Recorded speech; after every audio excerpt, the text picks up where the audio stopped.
तो आज जो अपना टॉपिक चलने वाला है वो चलने वाला है भौतिक एवं रासायनिक परिवर्तन कि पदार्थों में जो परिवर्तन होते हैं जो हमें देखने को मिलते हैं वो किस प्रकार से होते हैं या हम उन्हें किस श्रेणी में रख सकते हैं। क्या वो भौतिक परिवर्तन होते हैं या रासायनिक परिवर्तन होते हैं। हम दैनिक जीवन में बहुत सारे परिवर्तन देखते हैं जो कि हमारे आसपास होते रहते हैं, लेकिन हम उन पर ध्यान नहीं देते। यही कारण होता है कि हम उन्हें नहीं समझ पाते। लेकिन आज जो अपना जो टॉपिक चलने वाला है उसके अंदर हम भौतिक और रासायनिक दोनों परिवर्तनों के बारे में समझेंगे कि पदार्थ में जो परिवर्तन होते हैं, पदार्थों में जो परिवर्तन होते हैं वो दो प्रकार के होते हैं। एक परिवर्तन होता है आपके भौतिक परिवर्तन और दूसरा परिवर्तन होता है आपके रासायनिक परिवर्तन। तो देखिए भौतिक परिवर्तन क्या होता है। तो भौतिक परिवर्तन की परिभाषा होती है कि वह परिवर्तन जिसमें पदार्थ के भौतिक गुण बदल जाते हैं, अर्थात पदार्थ का आकार बदल सकता है, पदार्थ का रंग बदल सकता है, पदार्थ की अवस्था बदल सकती है या पदार्थ की आकृति भी बदल सकती है। मतलब ऐसा परिवर्तन जिसमें भौतिक गुणों में परिवर्तन होता है, पदार्थ का आकार, रंग, आकृति या फिर अवस्था बदल जाए, ऐसे परिवर्तन को भौतिक परिवर्तन कहा जाता है। ठीक है, तो भौतिक परिवर्तन के अंदर रंग बदल सकता है, आकार, आकृति और क्या कहते हैं अवस्था में परिवर्तन आ सकता है। अवस्था में इस प्रकार कि पदार्थ ठोस है तो वो द्रव में परिवर्तित हो सकता है या द्रव है तो वो गैस में बदल सकता है। इस प्रकार अवस्था परिवर्तित हो सकती है भौतिक परिवर्तन के अंदर। इसके बाद में अगर हम रासायनिक परिवर्तन की बात करें तो रासायनिक परिवर्तन में पदार्थ के रासायनिक गुणों में बदलाव आ जाता है। मतलब जब किसी पदार्थ में रासायनिक परिवर्तन आते हैं तो जो पदार्थ हमारे पास पहले था फिर उसके अंदर परिवर्तन आया, तो रासायनिक परिवर्तन के पश्चात पहले वाला पदार्थ के जो गुण थे उससे बिल्कुल विपरीत गुणों वाला पदार्थ उत्पन्न हो जाता है, अर्थात बिल्कुल विपरीत एवं नया पदार्थ का निर्माण होता है जब किसी भी पदार्थ के अंदर रासायनिक परिवर्तन होता है। लेकिन भौतिक परिवर्तन में ऐसा नहीं होता है। देखिए दूसरा कि भौतिक परिवर्तन में नए पदार्थ का निर्माण नहीं होता है, अर्थात ये वाला जो परिवर्तन होता है पदार्थों में तो उसमें नए पदार्थ का निर्माण नहीं होता है। जबकि रासायनिक परिवर्तन के अंदर यदि किसी पदार्थ में रासायनिक परिवर्तन हुआ है तो उसमें नए पदार्थ का निर्माण होता है। मतलब पहले हमारे पास कुछ और पदार्थ था लेकिन फिर हमें परिवर्तन के पश्चात जो पदार्थ मिलेगा वो हमको अलग गुणधर्म वाला मिलेगा, वो पहले जैसा नहीं मिलेगा। इसके बाद अगर हम बात करें तो प्रारंभिक पदार्थ पुनः प्राप्त नहीं किया जा सकता, अर्थात जो पहले हमारे पास जो पदार्थ था वो हम रासायनिक परिवर्तन के अंदर तो प्राप्त नहीं कर सकते, लेकिन भौतिक परिवर्तन के अंदर हम प्रारंभिक पदार्थ को पुनः प्राप्त कर सकते हैं। मतलब जो शुरुआत में हमारे पास में पदार्थ था उसके बाद में उसके अंदर परिवर्तन हुए, तो भौतिक परिवर्तन के अंदर हमारे पास जो पहले स्टार्टिंग में जो पदार्थ था हम उसे प्राप्त कर सकते हैं। लेकिन रासायनिक परिवर्तन के अंदर एक बार जब किसी पदार्थ में चेंज हो गया तो उसके बाद में आप उससे आपको जो पहले वाला जो आपका पदार्थ था वो प्राप्त नहीं किया जा सकता।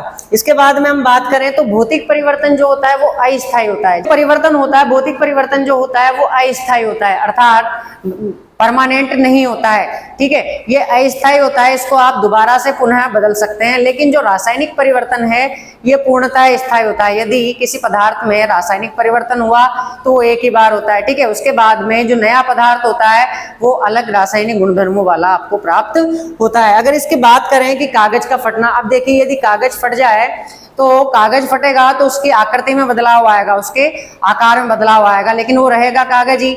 उसके अतिरिक्त उसमें कुछ भी रासायनिक गुण नहीं बदले या उससे कुछ अलग पदार्थ का निर्माण नहीं हुआ है, वो कागज ही है। ठीक है, कागज का फटना इसका एक उदाहरण है। बल्ब का जलना, एक बार बल्ब को जला दिया जाए तो क्या वो परमानेंट थोड़ी जलता रहेगा। हम उसे चाहें तो हम उसे बंद कर सकते हैं, तो हमारे पास दोबारा से वही बल्ब आपको प्राप्त हो जाएगा जो बंद था, फिर आपने उसे जलाया था, फिर उसके बाद में आपने उसे पुनः बंद कर दिया, अर्थात आपके पास जो पदार्थ पहले मौजूद था आपने उसे पुनः प्राप्त कर लिया।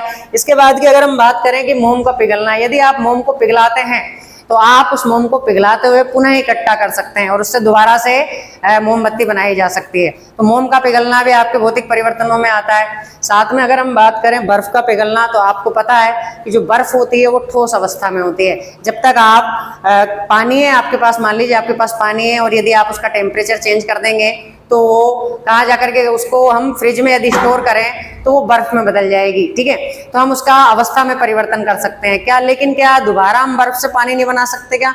हम दोबारा पुनः बर्फ से पानी बना सकते हैं और पानी से हम भाप भी बना सकते हैं। और अगर हम दोबारा उस भाप को इकट्ठा कर लें तो हम दोबारा उससे पानी बना सकते हैं और पानी से पुनः हम बर्फ जमा सकते हैं। तो इसमें क्या हुआ, इस प्रक्रिया में आपने देखा कि केवल अवस्था चेंज हुई और क्या आप प्रारंभिक पदार्थ पुनः प्राप्त कर पा रहे थे? तो बिल्कुल प्राप्त कर पा रहे थे। आपके पास स्टार्टिंग में ठोस रूप में पानी था, अर्थात बर्फ थी, आपने उसे द्रव में बदला, द्रव से उसे गैस में बदला, फिर आपने गैस को इकट्ठा किया, भाप को इकट्ठा किया, आपने पुनः उसे द्रव में बदल लिया। जब आप उसे इकट्ठा कर लेते हैं तो वो द्रव में बदल गया, फिर साथ ही द्रव से आप उसको किस में बदल सकते हैं? दोबारा से यदि उसका टेम्परेचर आप चेंज करें और उसे फ्रिज में रखें तो वो दोबारा से ठोस अवस्था में आपको बर्फ के रूप में प्राप्त हो जाएगा। तो आपने देखा कि आपके पास में स्टार्टिंग में जो बर्फ थी वो आपको भाप से भी प्राप्त हो गई, अर्थात आपने उसे द्रव में बदलते हुए गैस में बदला और फिर भाप से वो कहां पर दोबारा से आपको प्राप्त हो जाता है? ठोस रूप में वो आपको प्राप्त हो जाती है। तो इससे हम ये निष्कर्ष निकाल सकते हैं कि भौतिक जो परिवर्तन होते हैं ये अस्थायी होते हैं, ठीक है ना, परमानेंट नहीं होते हैं। हमारे पास जो प्रारंभिक पदार्थ रहता है हम उसे पुनः प्राप्त कर सकते हैं, जो हमारे पास स्टार्टिंग वाला जो पदार्थ होता है। लेकिन रासायनिक परिवर्तनों में ऐसा नहीं होता है। रासायनिक परिवर्तनों की बात करें तो देखिए, रासायनिक परिवर्तन, जब किसी पदार्थ में रासायनिक परिवर्तन होता है तो उसके रासायनिक गुणों में परिवर्तन आता है, अर्थात पहले वाला पदार्थ रासायनिक परिवर्तन के बाद में रहता ही नहीं है। उसके जो नया जो आपको पदार्थ प्राप्त होता है, रासायनिक परिवर्तन के बाद में जो नया पदार्थ आपको प्राप्त होता है वो उसके पहले वाले यानी प्रारंभिक पदार्थ से बिल्कुल भिन्न होता है, अर्थात पदार्थ के रासायनिक गुणों में परिवर्तन आता है। रासायनिक परिवर्तन के अंदर नए पदार्थ का निर्माण होता है, बिल्कुल एक नया रासायनिक परिवर्तन होने के पश्चात आपको एक नया पदार्थ प्राप्त होता है, ठीक है। प्रारंभिक पदार्थ पुनः प्राप्त नहीं किया जा सकता। आपके पास में जो शुरुआत में पदार्थ है वो दोबारा से प्राप्त आप नहीं कर सकते हैं, आपको कोई नया पदार्थ मिलेगा, ठीक है। इसके बाद में जो रासायनिक परिवर्तन होता है ये परमानेंट होता है, टेम्परेरी नहीं होता, ये फिक्स होता है कि एक बार यदि किसी पदार्थ में रासायनिक परिवर्तन हुआ तो ये स्थायी होता है। इसके बाद में पदार्थ के गुणधर्म पूरी तरीके से बदल जाते हैं। अगर उदाहरण की बात करें कागज का जलना, अब इसका उदाहरण आपको पूरा रासायनिक परिवर्तन और भौतिक परिवर्तन समझाने के लिए पर्याप्त है। यदि हम कागज के जलने की बात करें, जो कागज का जलना है, तो यदि कागज एक बार जलता है तो कागज जलने के बाद में राख प्राप्त होती है। तो क्या राख से हम पुनः कागज का निर्माण थोड़ी कर सकते हैं? तो नहीं। तो कागज के जलने पर आपको राख प्राप्त हुई। तो राख और कागज दोनों ही पूर्णतः भिन्न पदार्थ हैं, अर्थात बनी तो राख हालांकि कागज से ही है, लेकिन राख के जो गुणधर्म है वो कागज से बिल्कुल भिन्न है, अर्थात आप राख से पुनः कागज प्राप्त नहीं कर सकते। इसके बाद अगर हम बात करें मोमबत्ती का जलना, तो मोमबत्ती यदि एक बार आपको पता है हम मोमबत्ती जलाते हैं दिवाली वगैरह पे या किसी और त्योहार वगैरह पे, तो उस स्थिति में मोमबत्ती यदि जलती है तो धीरे धीरे धीरे धीरे वो खत्म होती जाती है। तो देखिए यहाँ पर अपन ने भौतिक परिवर्तन के अंदर लिखा है मोमबत्ती का पिघलना, ठीक है ना, मोम का पिघलना। यदि मोमबत्ती पिघलेगी तो आप उसे पुनः इकट्ठा कर सकते हैं, लेकिन मोमबत्ती का जलना, मोमबत्ती जब जलेगी तो धीरे धीरे वो क्या होती चली जाएगी? खत्म होती चली जाएगी, वो धीरे धीरे संपूर्ण खत्म हो जाएगी। तो मोमबत्ती का जलना किस प्रकार का उदाहरण है? रासायनिक परिवर्तन का उदाहरण है। दूध का दही में बदलना, यदि दूध एक बार दही में परिवर्तित हो जाए तो क्या दही और दूध दोनों में समान गुण होते हैं? तो बिल्कुल नहीं होते। दूध जो होता है वो दही से बिल्कुल भिन्न होता है, और एक बार यदि दही में दूध कन्वर्ट हो जाए तो उसके बाद में आप पुनः दही से दूध का निर्माण नहीं कर सकते हैं। तो ये जो परिवर्तन होते हैं रासायनिक परिवर्तन, ये स्थायी होते हैं। यदि एक बार दूध दही में बदल गया तो फिर बदल गया, फिर कुछ नहीं किया जा सकता। यदि एक बार मोमबत्ती जल गई तो फिर परमानेंट वो खत्म हो जाएगी। कागज जल गया तो राख बन जाती है, तो राख से आप पुनः कागज प्राप्त नहीं कर सकते, अर्थात प्रारंभिक पदार्थ आपको पुनः प्राप्त नहीं हो सकता। ऐसे ही एक और देखा जाए यदि इसका उदाहरण लकड़ी का जलना, तो लकड़ी का जलना एक उदाहरण है कि लकड़ी यदि जलती है तो उस स्थिति में आपको प्राप्त होती है राख, तो हम राख से दोबारा पुनः लकड़ी का निर्माण नहीं कर सकते। तो इस प्रकार आपने देखा कि जो भौतिक परिवर्तन होते हैं वे अस्थायी होते हैं, अर्थात परमानेंट नहीं होते हैं। आपके पास में जो पहले पदार्थ था आप उन्हें प्राप्त कर सकते हैं, लेकिन जो रासायनिक परिवर्तन होते हैं ये पूर्णतः स्थायी परिवर्तन होते हैं। यदि एक बार किसी पदार्थ में रासायनिक गुणों में बदलाव आया, अर्थात उसमें रासायनिक परिवर्तन हुआ, तो फिर वो परमानेंट चेंज हो जाता है और आपको जो नया पदार्थ प्राप्त होता है वो प्रारंभिक पदार्थ से पूर्णतः भिन्न होता है। समीकरण में किस प्रकार परमाणुओं की संख्या को बढ़ा घटाकर हम उसे संतुलित करें, क्योंकि एग्जाम जो होती है उसके अंदर रासायनिक समीकरण को संतुलित करने का प्रश्न आता है, तो आपको फिर वहाँ पर रासायनिक समीकरण को संतुलित करके बताना पड़ेगा और उसे किस प्रकार हम कर सकते हैं और कौन सी विधि का रासायनिक समीकरण को संतुलित करने के लिए हम प्रयोग करेंगे, इस बारे में भी आपको बताऊंगा। तो सबसे पहले आप ये जानिए कि हम कौन सी विधि के द्वारा रासायनिक समीकरण को संतुलित करते हैं। तो उस विधि का नाम है हिट एंड ट्रायल विधि। हिट एंड ट्रायल विधि। इस विधि के द्वारा रासायनिक समीकरणों को संतुलित किया जाता है। हम दोनों ओर के परमाणुओं की संख्या को देखेंगे एवं दोनों ओर के परमाणुओं की संख्या जहां पर हमको असमान दिखेगी वहां पर हम परमाणुओं की संख्या को बढ़ाकर घटाकर उस स्थिति में समीकरण को संतुलित करेंगे। जैसे अपने पास में पहला लिखा हुआ है यहाँ पर, जहाँ पर नाइट्रिक अम्ल की क्रिया CaOH यानी कैल्शियम हाइड्रोक्साइड के साथ में करवा रखी है। तो सबसे पहले हम इसे लेते हैं और देखते हैं कि ये समीकरण संतुलित है या नहीं है। तो जैसे मैं आपके सामने लिखता हूं, सबसे पहला जो समीकरण है अपना HNO3 plus CaOH whole twice CaNO3 plus H2। तो समीकरण को संतुलित करने के लिए बच्चों सबसे पहले जो आपको काम करना है वो ये काम करना है कि आप जो प्रत्येक दिख रहे हैं आपको, जैसे HNO3 दिख रहा है, CaOH होल ट्वाइस, इन सभी के चारों तरफ आप एक गोला लगा देंगे। गोला मतलब कोष्टक बना देंगे। एक डिब्बे में इन्हें पैक बंद करेंगे। एक डिब्बे में हम इन्हें सबसे पहले पैक करते हैं और फिर उसके बाद में 1 से लेकर के 20 तक के तत्व आप सभी को याद होंगे। उसी आधार पर हम अलग अलग तत्वों को लिखेंगे। ध्यान से देखिए, सबसे पहले आप लिखेंगे जैसे इस डिब्बे में कौन कौन से तत्व मौजूद है। तो आप देखेंगे हाइड्रोजन मौजूद है, तो हाइड्रोजन लिखेंगे। नाइट्रोजन यहाँ पर आपके मौजूद है, नाइट्रोजन लिखेंगे। ऑक्सीजन है, ऑक्सीजन लिखिए। अब यहाँ इधर से देखिए, अपन ने ऑक्सीजन लिख लिया है, हाइड्रोजन अपन ने लिख लिया है, ठीक है। इसके बाद में Ca यानी कैल्शियम बाकी है इधर से, तो कैल्शियम अपन लिखते हैं। याद रखिए अभिकारकों से ही उत्पाद का निर्माण होता है, इसलिए जो तत्व आपने यहाँ लिखे हैं वही सेम आप यहाँ लिख सकते हैं। तो HNO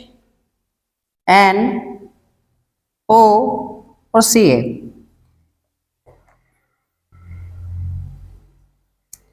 क्योंकि अभिकारकों के मध्य क्रिया से ही उत्पाद का निर्माण होता है, इसलिए अपन ने सेम टू सेम इधर लिख दिया, क्योंकि ये जो बनेंगे उत्पाद जो बनेंगे वो इन्हीं से बनेंगे।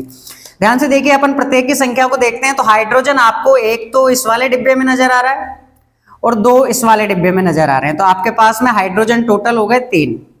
हाइड्रोजन की संख्या है आपके पास में 3, क्योंकि 2 तो इस वाले डिब्बे में। ध्यान से देखिए O और H जो है उसके बाहर लगा हुआ है 2। इसका मतलब ये हुआ कि O भी कितने हैं, 2 हैं, और H भी कितने हैं, 2। तो 2 तो इसमें हो गए और 1 इसमें हो गया, तो टोटल हो गए आपके 3। नाइट्रोजन की अगर अपन बात करें तो देखिए नाइट्रोजन आपको एक ही नजर आ रहा है और बाकी इधर की साइड वाले हिस्से में कहीं भी नाइट्रोजन नहीं है, तो नाइट्रोजन की संख्या है आपके 1। फिर इसके बाद में ऑक्सीजन देखते हैं। तो ऑक्सीजन बच्चों 3 तो यहाँ पर है और साथ में 2 ये रहे। इस डिब्बे में हाइड्रोजन भी 2 थे और ऑक्सीजन भी 2 थे, तो 3 तो यहाँ पर है और 2 यहाँ पर, तो टोटल ऑक्सीजन की जो संख्या हो गई वो हो गई 5। Ca की अगर अपन बात करें तो Ca इस डिब्बे में मौजूद है और इसके अलावा कहीं नहीं है, तो Ca की संख्या कितनी है, 1 है, क्योंकि C अकेला है, ठीक है। इधर की संख्या अपन ने लिखी। अब आते हैं अपन उत्पादों की साइड। ध्यान से देखिएगा, हाइड्रोजन कहाँ नजर आ रहा है, इस वाले डिब्बे में नजर आ रहा है, तो हाइड्रोजन की संख्या कितनी है, 2, ठीक है। ऑक्सीजन दे, फिर नाइट्रोजन है। नाइट्रोजन देखिए NO3 होल ट्वाइस लग रहा हुआ है, यहाँ पर आपको दिखेगा। तो याद रखिए N भी इसके अंदर है और O भी इसके अंदर है, तो नाइट्रोजन की संख्या कितनी है, 2 है। और ऑक्सीजन की संख्या कितनी है, देखो 3 गुणा 2 यानी कि 6। ऑक्सीजन की संख्या कितनी है, 6। ऑक्सीजन की संख्या तो 6 है इस डिब्बे में और नाइट्रोजन की जो है वो 2 है। तो देखिए नाइट्रोजन अपने पास में हो जाएंगे इधर की साइड 2। फिर इसके बाद में ऑक्सीजन की अगर अपन बात करें तो ऑक्सीजन 3 दूनी 6 तो यहाँ है, क्योंकि O के नीचे 3 लगा हुआ है, बाहर 2 है, तो आपस में गुणा हो जाएंगे। 3 दूनी 6 तो ये हो गए इस वाले डिब्बे में, और एक ये रहा 7। ऑक्सीजन की संख्या 7 हो गई। इसके बाद में अपन बात करें कैल्शियम की, तो कैल्शियम आपको अकेला नजर आएगा, यानी सिंगल है, 1। अब रासायनिक समीकरण को संतुलित करने का दूसरा नियम यह है कि आप ऑक्सीजन एवं हाइड्रोजन को छोड़कर पहले अन्य तत्वों को आप क्या करेंगे, संतुलित करेंगे। तो आप ऑक्सीजन और हाइड्रोजन को छोड़ दीजिए और बाकी आप पहले दूसरे तत्वों को आप पहले संतुलित करते हैं। तो देखिए नाइट्रोजन यहां पर कितना है, 1 है, नाइट्रोजन यहां पर है 2। हम ऐसा क्या कर सकते हैं कि 2 हो जाए, 1 को कितने से गुणा करें कि नाइट्रोजन की जो संख्या है वो 2 हो जाए, तो हम 2 से गुणा करेंगे। तो नाइट्रोजन की संख्या इधर 1 है, जब हम इसे 2 से गुणा करते हैं तो इसकी संख्या कितनी हो जाती है, 2। तो आपने कितने से गुणा किया है इसको, 2 से इसको गुणा किया। आप ध्यान से देखिए कि नाइट्रोजन है कौन से डिब्बे में, नाइट्रोजन इस डिब्बे में है, तो ये जो 2 हैं आप यहां लगा देंगे। याद रखिएगा ये डिब्बा इसलिए लगाया है कि इस डिब्बे में इसको पैक करने के बाद में आप अंदर कोई भी हलचल नहीं करेंगे, आपको जो भी लगाना है वो बाहर लगाएंगे, अंदर के जो तत्व लिखे हुए हैं उनको आप नहीं छेड़ेंगे, ठीक है। उनकी संख्या में कोई या तो ना तो आप बढ़ाएंगे ना ही घटाएंगे, केवल आप जो करेंगे वो सब कोष्टक के बाहर करेंगे। तो अपन ने यहाँ 2 से गुणा किया तो इसको अपन ने बाहर लिख दिया, यहाँ हो गए अपने पास 2, ठीक है।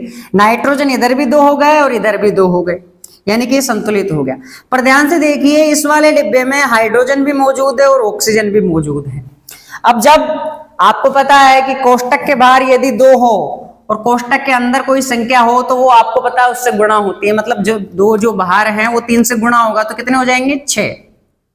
इसी तरीके से यहाँ पर जो आपने 2 लिखा हुआ है वो इन सारे तत्वों से गुणा है, यानी कि हाइड्रोजन की संख्या में भी बदलाव आएगा और ऑक्सीजन की संख्या में भी बदलाव आने वाला है। तो ध्यान से देखिए पहले हाइड्रोजन आपके पास 3 थे, अब इनकी गिनती करते हैं कितने हैं।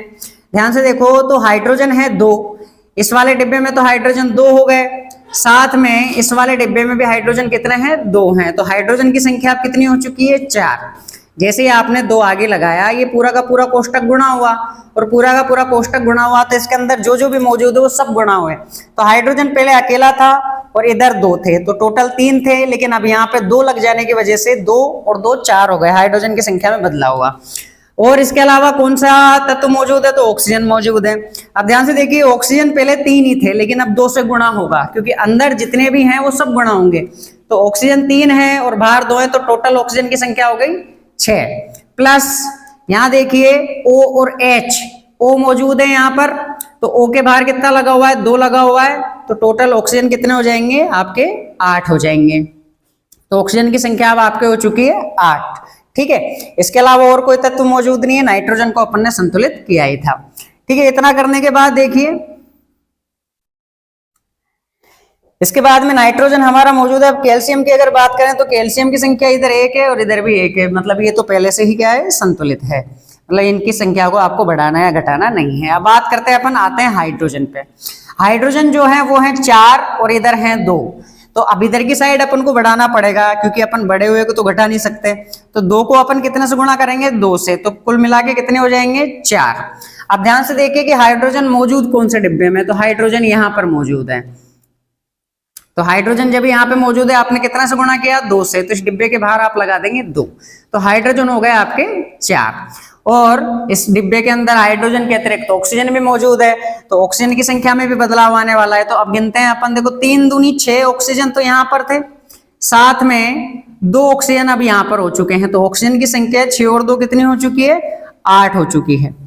जब आप इन्हें देखेंगे तो इधर हाइड्रोजन 4 है, इधर भी हाइड्रोजन 4 हो चुके हैं, नाइट्रोजन इधर 2 थे, इधर भी 2 हैं, ऑक्सीजन इधर 8 है, इधर भी 8 है, और कैल्शियम इधर 1 है, इधर भी 1 है, मतलब दोनों ओर के परमाणुओं की संख्या समान हो चुकी है। तो दोनों ओर के जब परमाणुओं की संख्या समान हो गई उस स्थिति में ये जो समीकरण है ये संतुलित हो चुका है, यानी कि आपको 2 तो यहां पर लगाने की आवश्यकता पड़ी और साथ में 2 आपने यहां पर लगाया, तो दोनों ओर के जो परमाणु थे उनकी संख्या समान हो गई। तो इस तरीके से हम समीकरण को संतुलित कर सकते हैं। इसके अलावा एक अन्य उदाहरण देखिए, में अपने पास जो अगला उदाहरण है वो है NaOH प्लस H2SO4। ये दोनों अभिकारक हैं, इनकी क्रिया करवा रखी है क्रिया से Na2SO4 यानी कि सोडियम सल्फेट और जल का निर्माण हुआ है। इस समीकरण को अपन को संतुलित करना है। तो सबसे पहला जो नियम है आपका वो ये है कि आप इन्हें क्या करेंगे, कोष्टक में बंद करेंगे, एक डिब्बे में इनको पैक करेंगे।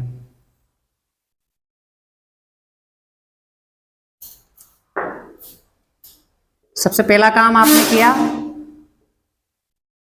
डिब्बे में पैक करने का, ठीक है। इसके बाद में अपन दोनों ओर के परमाणुओं की संख्या लिखेंगे, तो पहले तत्व देखेंगे। ध्यान से देखिए Na का मतलब होता है सोडियम, और आपको क्या नजर आ रहा है इस डिब्बे में, ओ दिख रहा है आपको, तो ऑक्सीजन, H यानी हाइड्रोजन। देखिए 3 हमने तत्व लिख लिए हैं, हाइड्रोजन हमने लिख लिया है, ऑक्सीजन हमने लिख लिया, बच क्या रहा है केवल सल्फर, तो सल्फर S।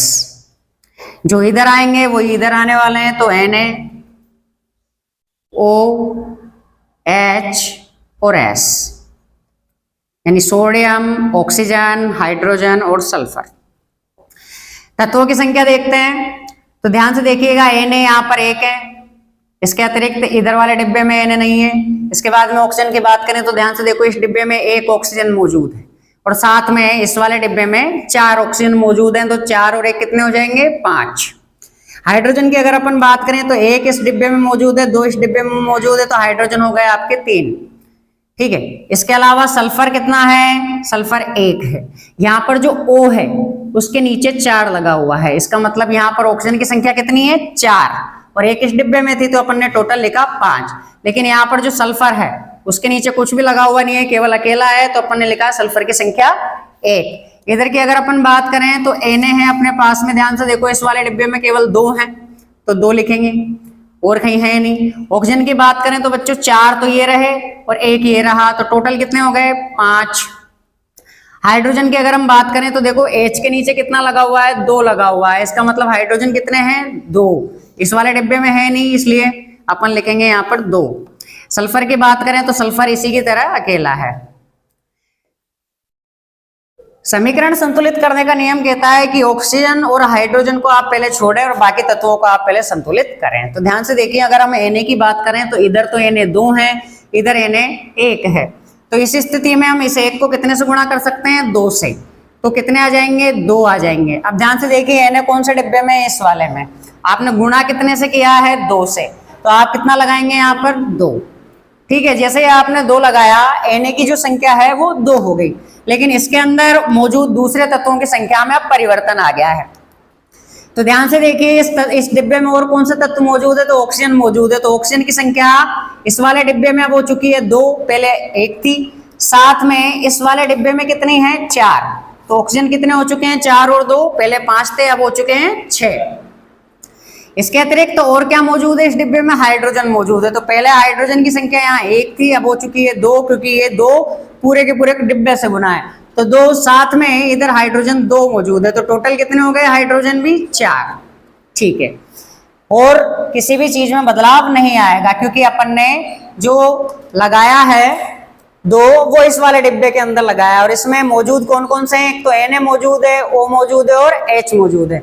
ठीक है, ये जो सोडियम है ये अपना संतुलित हो चुका है, दोनों ओर के परमाणु की संख्या अब समान हो चुकी है। अब इसके बाद में सल्फर की बात करें तो सल्फर दोनों में समान है, इधर भी 1 है और इधर भी 1 है। अब बात करते हैं हम हाइड्रोजन की।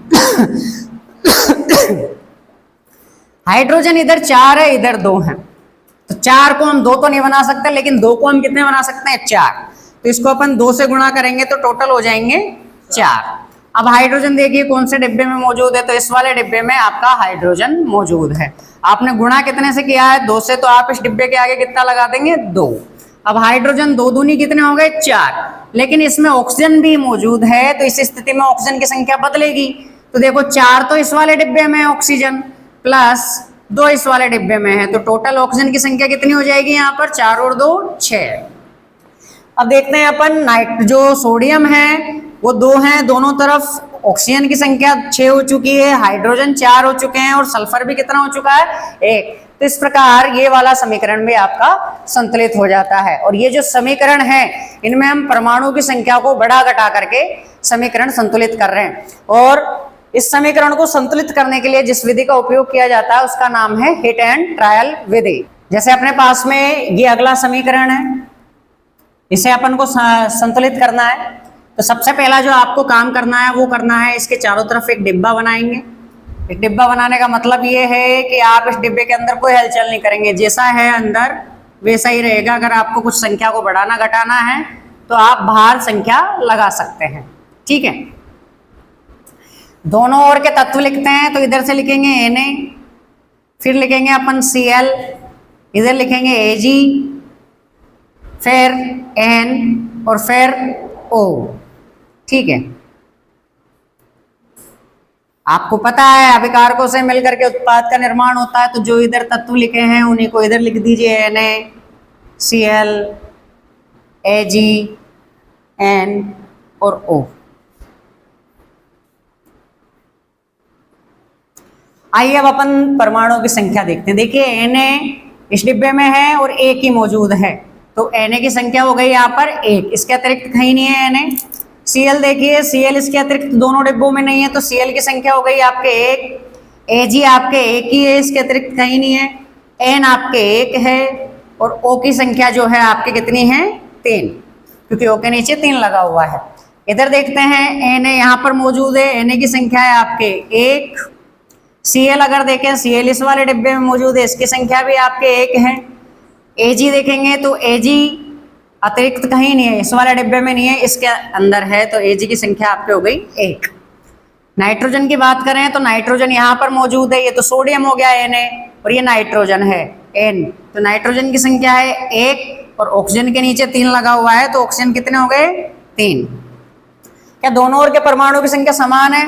तो देखते हैं Na एक है, Cl एक है, Ag एक है, N एक है और O भी समान है, अर्थात O की संख्या भी दोनों तरफ 3-3 है। तो ये जो समीकरण है ये पहले से ही संतुलित हो रखा है, आपकी किताब में दे रखा है ये सवाल, पीछे की तरफ जो आपके पाठ्य पुस्तक के प्रश्नोत्तर होते हैं उसके अंदर लिखा हुआ है। तो ये वाला समीकरण आपके पहले से ही संतुलित है, आपको इसमें बढ़ाना या घटाना नहीं है। तत्वों की संख्या समान है तो कोई भी बढ़ाने या घटाने की जरूरत नहीं होती। तो उदाहरण अपने पास में ये है। सबसे पहला जो आपको कार्य करना है वो वही सेम, आप सबसे पहले इसे कोष्टक में बंद करेंगे, मतलब एक डिब्बा इसके चारों तरफ बना दीजिए। और ये डिब्बा बनाने का मतलब है कि आपको इसके अंदर कोई भी हलचल नहीं करनी है, ठीक है। फिर इसके बाद में अपन परमाणु की संख्या लिखेंगे, जैसे Ba का मतलब होता है बेरियम, तो Ba आपको मैंने इसके पहले वाले वीडियो में बता रखा है कि किसी भी तत्व का जब हम प्रतीक लिखते हैं तो यदि वो जैसे हाइड्रोजन है तो हाइड्रोजन का प्रतीक H होता है, हीलियम है, हीलियम का प्रतीक He होता है। तो पहला जो शब्द आता है, पहला जो अक्षर आता है वो तो बड़ा आता है और दूसरा जो आता है वो छोटा आता है। यदि आपको इस तरीके से दिखाई दे तो वो समान तत्व है, कहने का मतलब जैसे Na है तो N बड़ा आएगा, A छोटा आएगा, लेकिन नाइट्रोजन में N हमेशा बड़ा आता है। तो आप इस चीज का ध्यान रखें कि B और S साथ में है, यानी बेरियम का, जैसे C बड़ा है L छोटा है तो क्लोरीन का प्रतीक है। जैसे H है, H आपको बड़ा दिख रहा है तो H अकेला है, S आपको बड़ा दिख रहा है तो S अकेला है, O आपको बड़ा दिख रहा है तो O भी अकेला है, किसी के साथ में नहीं है।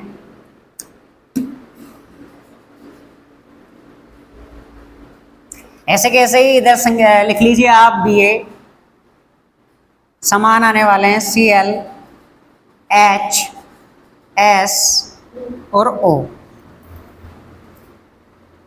कहने का मतलब यदि आपको तत्वों को पहचानना नहीं आ रहा है तो पहले तो आप 1 से लेकर के 20 तक के तत्व याद कीजिए। साथ में इस बात का याद रख लीजिए कि अंग्रेजी का एक बड़ा अक्षर और फिर छोटा, मतलब दोनों साथ में, वो किसी एक ही तत्व के प्रतीक हैं, अलग अलग नहीं है। आपको यदि बड़ा दिखाई दे रहा है तो उस स्थिति में आप समझेंगे कि ये दूसरा तत्व है।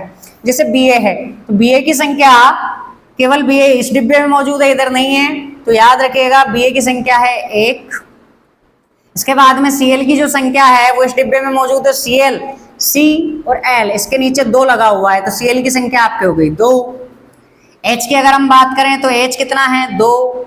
S की संख्या आपके 1 है, इसके नीचे कुछ नहीं है इसलिए 1 है, और O के नीचे कितना लगा हुआ है 4, तो O की संख्या कितनी है 4 है। इधर Ba की बात करें तो देखो बच्चों Ba कितना है 1 है, इसके अलावा कहीं नहीं है ना, Ba 1 है। Cl की अगर हम बात करें Cl 1 है, इसके अतिरिक्त कहीं नहीं है। H की अगर हम बात करें H यहाँ पर है तो 1 है, इसके अतिरिक्त कहीं नहीं है। S 1 है और O ध्यान से देखिएगा O यहाँ पर कितने मौजूद है 4।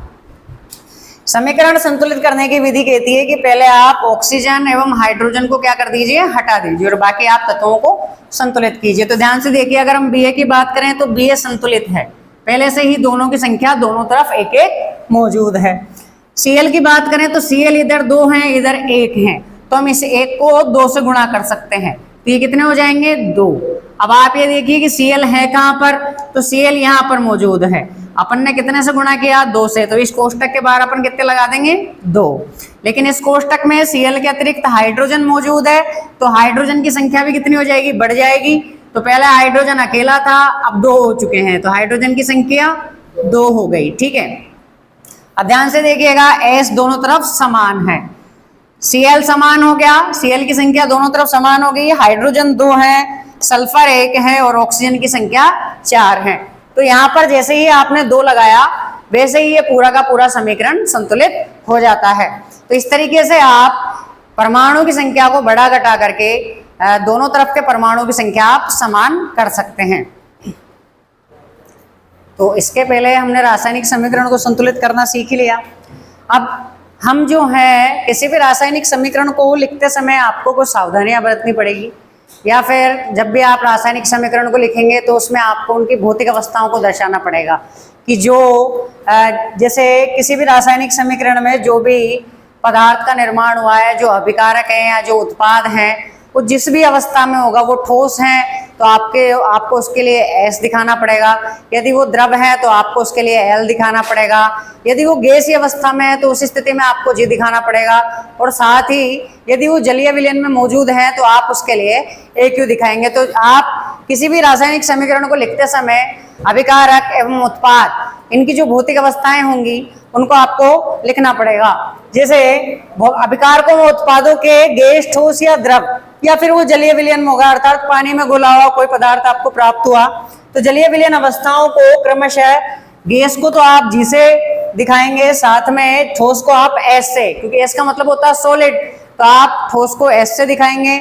साथ में यदि वो द्रव अवस्था में है तो उस स्थिति में आप उसे L से प्रदर्शित करेंगे, यानी लिक्विड। और यदि पानी में घुला हुआ कोई पदार्थ है, अर्थात पानी के अंदर मौजूद है, तो आप उसके लिए AQ का इस्तेमाल करेंगे। ठीक है, इसके अतिरिक्त यदि कोई रासायनिक अभिक्रिया है, अब रासायनिक अभिक्रिया में कोई विशेष ताप पर हो रही है, यानी कि कुछ रासायनिक अभिक्रियाएं ऐसी होती है जिनके लिए कुछ विशेष ताप आवश्यक होता है या कोई विशेष दाब आवश्यक होता है। साथ ही मान लीजिए किसी रासायनिक अभिक्रिया में उत्प्रेरक का उपयोग किया गया। उत्प्रेरक जो होते हैं किसी भी रासायनिक अभिक्रिया में अभिक्रिया के वेग को या तो बढ़ा देते हैं, यानी स्पीड बढ़ा देते हैं रासायनिक अभिक्रिया की, या फिर स्पीड को घटा देते हैं। उत्प्रेरकों का काम यही होता है कि रासायनिक अभिक्रिया के वेग को परिवर्तित करना, या तो बढ़ाना या फिर घटाना। तो यदि किसी रासायनिक अभिक्रिया में उत्प्रेरकों का उपयोग किया गया है, या फिर किसी विशेष दाब पे हुई है, या किसी विशेष ताप पर वह रासायनिक अभिक्रिया हुई है, तो हम उन्हें जो है तीर के निशान के ऊपर आपको लिखना होता है कि ये जो अभिक्रिया है ये इस ताप पर हुई है, या इस दाब पर हुई है, या फिर इस रासायनिक अभिक्रिया में इस उत्प्रेरक का उपयोग किया गया है। जैसे यहाँ पर आइए, जैसे ये पौधों द्वारा भोजन के निर्माण की प्रक्रिया है, तो पौधों द्वारा जो भोजन के निर्माण की प्रक्रिया है उसमें सूर्य का प्रकाश और क्लोरोफिल अत्यंत आवश्यक होता है। क्लोरोफिल जो होता है वो पौधे की पत्तियों में मौजूद होता है, और इसी के कारण पत्तियों का रंग हरा होता है। एवं पौधों को भोजन बनाने के लिए सूर्य के प्रकाश की आवश्यकता होती है। बिना सूर्य के प्रकाश के वो अपना भोजन निर्मित नहीं कर सकते। तो सूर्य के प्रकाश और क्लोरोफिल ये दोनों मुख्य घटक है पौधों के भोजन निर्माण में। तो उस स्थिति में हमने इनको तीर के ऊपर दर्शाया है कि इस रासायनिक अभिक्रिया में सूर्य का प्रकाश और क्लोरोफिल का उपयोग किया गया या होता है। ठीक है ना। तो 6CO2 यानी कार्बन डाइऑक्साइड पौधे वायुमंडल से ग्रहण कर लेते हैं, साथ में जल मौजूद होता है जो कि वो जड़ों द्वारा। तो इस निर्माण में, इस प्रक्रिया में सूर्य का प्रकाश और क्लोरोफिल की उपस्थिति में पौधे जो है वो ग्लूकोज का निर्माण करते हैं, यानी C6H12O6 ग्लूकोज का सूत्र होता है। तो पौधे द्वारा भोजन निर्माण की प्रक्रिया में ग्लूकोज का निर्माण होता है, साथ में ऑक्सीजन गैस निर्मुक्त होती है एवं जल का भी निर्माण होता है। अब इन सभी में आप देखिए कि मैंने इन्हें जो है भौतिक अवस्थाओं में दर्शा रखा है। जैसे यहाँ पर कार्बन डाइऑक्साइड जो है वो AQ की फॉर्म में अर्थात जल में घुली हुई है। जो H2O है उसको लिक्विड फॉर्म में दर्शाया गया है। C6H12O6 जो है ये जलीय विलयन में है, अर्थात AQ का मतलब होता है जलीय विलयन, पानी के अंदर घुला हुआ। O2 यानी कि ऑक्सीजन जो है वो भी जल के अंदर घुली हुई है। साथ में H2O, इसे हमने क्या किस रूप में दर्शाया है? लिक्विड फॉर्म में इसको दर्शाया है।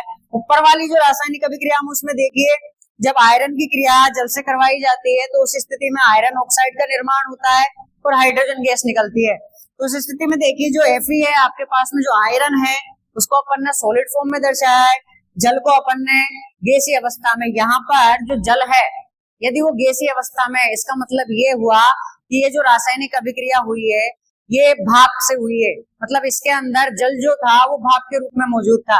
तो H2O अर्थात ये गैसीय फॉर्म में यहाँ पर भाप के रूप में मौजूद है। Fe3O4 यानी कि आयरन ऑक्साइड का जो निर्माण होता है वो किस अवस्था में है, वो सॉलिड अवस्था में है। साथ में H2 यानी हाइड्रोजन गैस वो गैसीय अवस्था में है।